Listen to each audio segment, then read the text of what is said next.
La independencia de Guatemala, desde el pensar y el sentir de los pueblos en resistencia, es la reflexión que hoy les comparto, estimados oyentes, de estos programas Voces con el Pueblo. Soy Víctor Ruano, les saludo en nombre de mis compañeros, los presbíteros Toribio Pineda García, Edgar del Cid y Rigoberto Pérez Garrido, con quienes, como ya es del conocimiento de ustedes, elaboramos estos programas que hacemos llegar hasta ustedes por la red de emisoras católicas del país y ahora con el apoyo técnico del periodista Carlos Benquenchín lo transmitimos en otras plataformas digitales como YouTube, Spotify, que se suma al apoyo que ya nos da el padre Anderson Barahona, también por la vía de la plataforma de Spotify.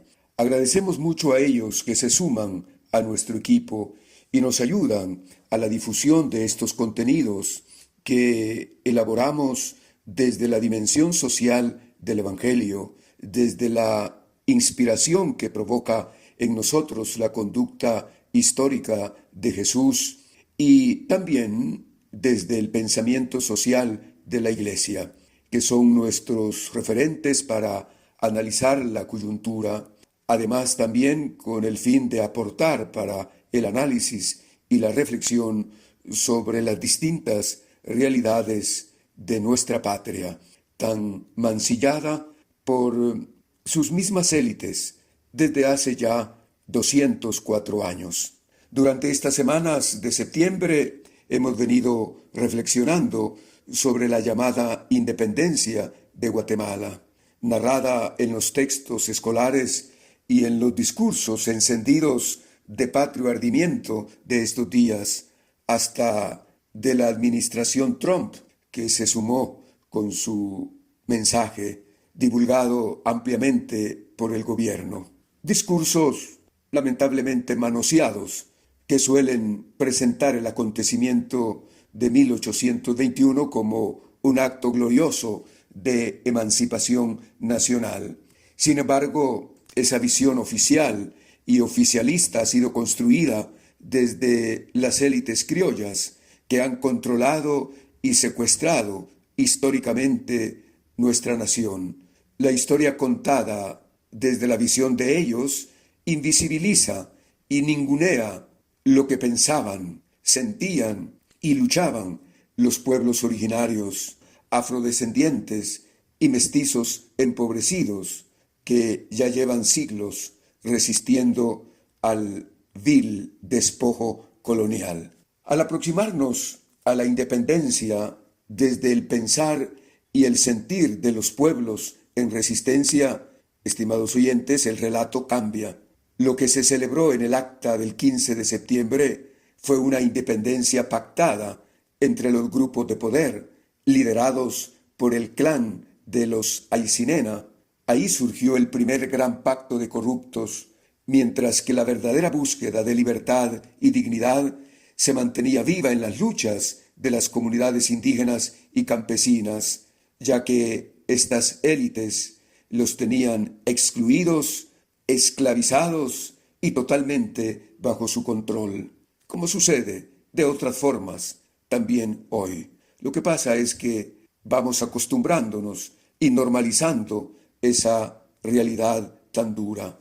Desde el siglo XVI, los pueblos originarios fueron sometidos a un sistema de explotación que combinaba encomienda, repartimiento y tributo, además del despojo de sus tierras.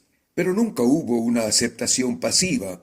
Desde los levantamientos quiché, cachiquel y quechí hasta las rebeliones mayas en Totonicapán y Verapaz, los pueblos resistieron con creatividad, con fe encarnada y con una organización sólida. Esa memoria de resistencia es fundamental para entender que la independencia no les llegó como regalo. La carta pastoral 500 años sembrando el Evangelio del episcopado guatemalteco reconoce esta resistencia cuando ellos afirman: los pueblos indígenas han conservado sus valores culturales y espirituales, a pesar de la opresión y el despojo. Su fe y su organización comunitaria son signos de esperanza para nuestra nación. Así que antes de 1821, los pueblos ya estaban gestando su propio proyecto de libertad. El acta firmada en Guatemala fue un acuerdo entre criollos que buscaban mantener sus privilegios. Fue un pacto entre élites corruptas y ambiciosas.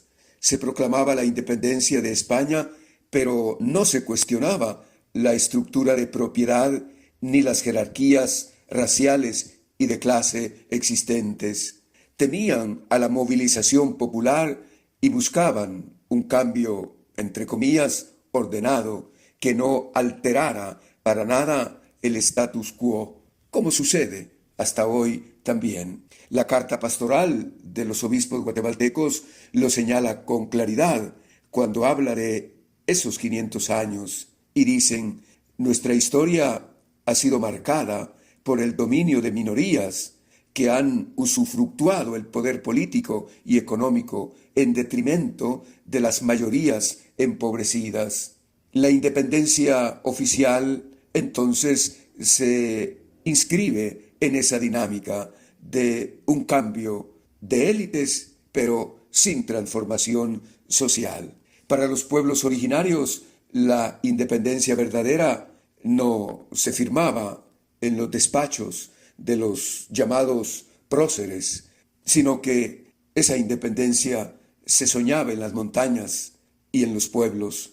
El levantamiento de Totonicapán en 1820 con Atanasio Tzul y Lucas Aguilar fue ejemplo de ello, como nos lo recordó el padre Edgar del CID en uno de sus programas de esta semana.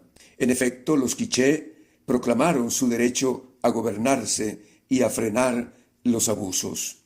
Este acontecimiento revela que el horizonte indígena no era sólo independencia política, sino autonomía comunitaria y justicia social. La carta pastoral de los obispos, que nos sirve de inspiración para la reflexión de hoy, subraya esta dimensión cuando ellos dicen: la lucha por la tierra, la justicia y la vida digna forma parte del clamor de Dios en la historia de nuestros pueblos. El sentir profundo de las comunidades era entonces que la verdadera libertad debería transformar las condiciones de explotación y racismo. Después de 1821, las estructuras de dominación continuaron. La Federación Centroamericana, la anexión a México y los gobiernos liberales mantuvieron el despojo y la explotación de los pueblos indígenas. La independencia en ningún momento alivió esas cargas ni transformó la vida cotidiana de estos pueblos. La carta pastoral 500 años sembrando el Evangelio hace memoria de esta frustración histórica cuando afirma: los pueblos pobres han sido excluidos de los beneficios del desarrollo. La independencia política no significó para ellos independencia económica ni social. Por eso, para los pueblos en resistencia, estimados oyentes, la independencia fue una promesa incumplida. Hoy los pueblos originarios y campesinos siguen luchando.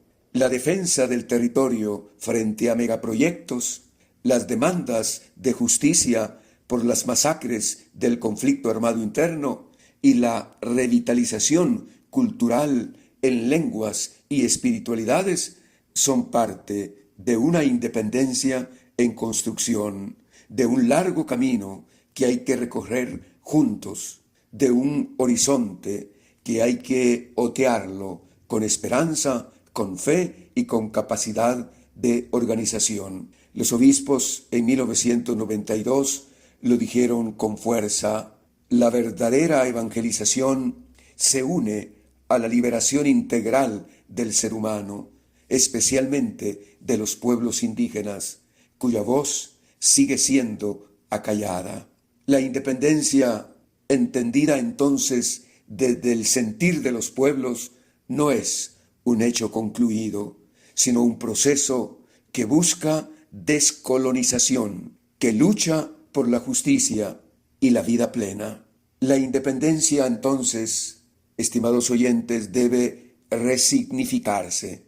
No se trata de negar el 15 de septiembre, sino de reconocer su limitación y dar voz a quienes quedaron al margen. Atanasio Tzul, Lucas Aguilar y tantos líderes comunitarios deben ser conocidos, reconocidos como protagonistas de la emancipación de ayer y también de hoy, como lo deben ser reconocidos Esteban Toc, Héctor Chaclán, Luis Pacheco y tantos fiscales, jueces, periodistas y líderes sociales que han enfrentado al pacto de corruptos impulsados por el sueño de una Guatemala distinta y mejor.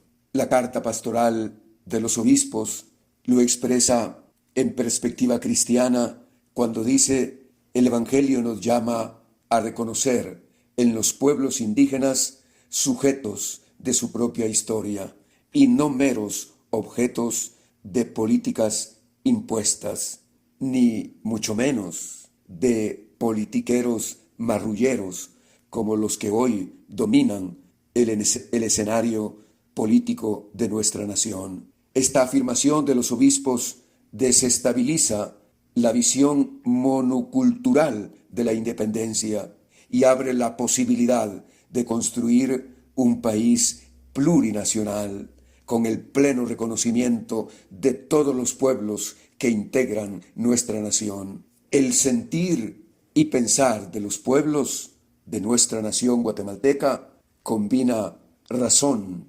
memoria y espiritualidad. Para ellos, independencia significa soberanía alimentaria, respeto a la madre tierra, participación política y reconocimiento de las autoridades ancestrales. Es también esperanza. El clamor de los pobres es el clamor de Dios. Escucharlo y responder es el camino hacia una sociedad justa y fraterna, dijeron los obispos guatemaltecos en el año 1992 en su carta pastoral 500 años sembrando el Evangelio. Así, estimados oyentes, la independencia no se mide por banderas, ni desfiles, ni recorridos de antorchas, sino por la dignidad concreta de los pueblos. Su horizonte es una Guatemala plurinacional, donde la convivencia sea respetuosa de la diversidad y donde el Evangelio se encarne en justicia y en vida abundante para todos.